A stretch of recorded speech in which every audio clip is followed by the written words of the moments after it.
Gaffer, we're just over halfway through pre-season now. What have you made of it so far? I think the players that are fit are at a reasonable level. I think the 45 minutes at Peterborough and the 45 minutes at West Brom was really good.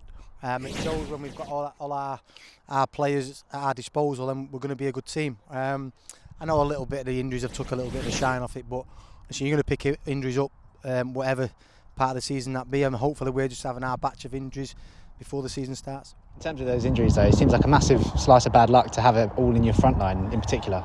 Yeah, we've had a meeting this morning about our programme, and we've had a meeting with Jack just to see if there's any recurring themes that are coming across. Our training programme is right. It's just been a little bit difficult because the injuries have actually come on our down days, and then two of the injuries, with it be Theo and Harry Smith, actually come up in the warm-up where the fatigue levels are next to nothing. So it is what it is. The biggest frustration is I thought by this period would have 4-3-3, 4-2-3-1 nailed down, so everybody in the team knows exactly what's required of them. And then we do want a system where we can get Harry Smith and Aaron Dunn in the team with two strikers. So we haven't got round to that. So I'll probably be a little bit behind, both in terms of the 4-3-3 and the two strikers system. But listen, it's a long season. I'm not worried at all. On a positive injury front though, we did see Theo Archibald out there today, Real Sotirio after coming off the other day, and Paul Smith as well, who's been out a little bit longer. Yeah, I mean, Tom interviewed me after the game against Potter's Bar, and I'm like a bear with a sore head, simply because Theo was telling me that he's got a sore calf and it's potential pull.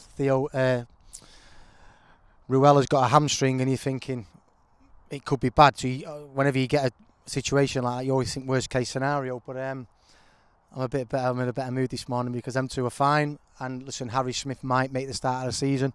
If not, he'll be 1 or 2 weeks into the season. So again, they're three really good players, and obviously we're going to try and bring somebody in. So that'll dictate how we're going to play on Saturday. We're probably going to we need to make sure that we cover all bases. On Saturday, we'll probably play a system that is the best of what we're going to got now in the building. So if Grimsby is tomorrow, everybody knows what we're doing, and then hopefully if we get someone in for the Portsmouth game and the Dagenham game, then we can change tactics a little bit. In terms of bringing people in, how far along are you?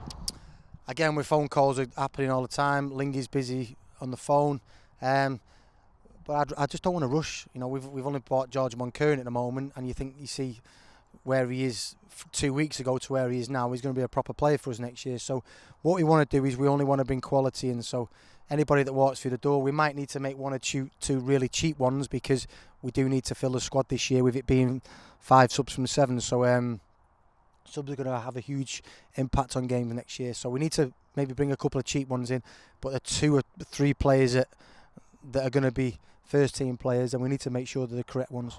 In terms of trialists as well, I think there's 4 across the 2 games on Tuesday. Expecting any on Saturday? Maybe, just because we're light on bodies. So the fact that we don't want, we took 14 outfield players to Potter's Bar, and we ended up playing the last 20 minutes with 10 men. So we want to make sure that we have enough players to cover the whole minutes. If we have anybody that's running into fatigue, we'll just bring them off. Be a bit of a different test as well in Spurs and under-21 side, so what are you expecting there? It'll be more of a technical game, a tactical game. Obviously, Potter's Bar threw a lot of long balls, which is good for us again. The biggest thing I'm looking forward to getting back to the supporters. Portugal's great, but there's no supporters. Playing away at Potter's Bar and Haringey is good, because we get to meet the local non-league teams and what have you, but I've missed the supporters. I want to get back home. Our players want to play in front of a decent crowd and get back to our home stadium, which we want to make a fortress next year. So yeah, I can't wait to meet the fans. We'll go around beforehand. I'll talk to a lot of them and get that feeling of good momentum starting to swing our way, because I felt the last probably week, 10 days, a little bit of our momentum has stalled a little bit because of the injury situation. But listen, we'll be a strong team next year. Maybe we're having our little bit of a messy bit at the start, a bit like Bristol Rovers last year when they started the season off and they've got a lot of injuries, and Joey's always trusted the process, and same with Mansfield going a late run. We're not going to say that we're going to have a bad start to the season, but we've been a little bit unlucky with injuries. So we've got the game on Tuesday, we've got the home game against Portsmouth, then we've got the open day. I think that gives us a little bit of time to get the supporters to obviously see George Moncur, a new player, see how the new system's going to work. And then obviously look forward to Grimsby, because I seen a tweet by Neil Warnock. I think I was driving home from Potter's Bar, ready to drive into the back of a lorry, and I seen a tweet by Neil Warnock saying, I think it was after the Liverpool got beat off Man United 4-0, he hates pre-season. the players could sense that he hated pre-season, doesn't tickle his boat, and I think I'm a little bit similar. The players will see my intensity, my demeanour change in the lead up to the first game of the season at Grimsby, and then we'll be all guns blazing. It's so difficult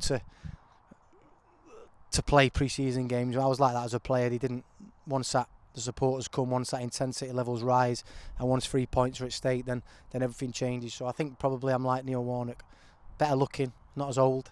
Hopefully I'll reach as many as games as him, but yeah, that's just the way it is. Pre-season's pre-season. So in terms of these last 3 games then, what do you specifically want to see out of it? Well, again, I want to think for the first 45 minutes. The first 45 minutes in pre-season games are most important because that's what we're going to work on. We'll play 4-3-3 against Portsmouth. We'll play 4-3-3 against Dagenham if we get a striker in. If not, then we'll work on a different system with the players that we have available. And then just finally, obviously this Saturday will be the J3 trophy, will be the 3rd season in a row now, and it's an important cause for everyone to get behind. No, I think it's really important. You know, you're talking about a legend of the club. You know, we have a stand named after Justin, someone who has given his life to the club. You know, I met Charlie and I met Kerry at an awards at the end of the season, and Justin should be proud of the work that Charlie's doing. You know, he's a really good human being who the charity work that he's doing wants his dad's legacy to live on. So, you know, I'm sure the supporters will turn up in the numbers. I don't think they can speak highly enough of them. Of Justin, and I think, you know, when I have conversations with the staff about Justin, you know, I think they held him in the highest esteem. So I hope it's a good event, and obviously Charlie can raise some money for his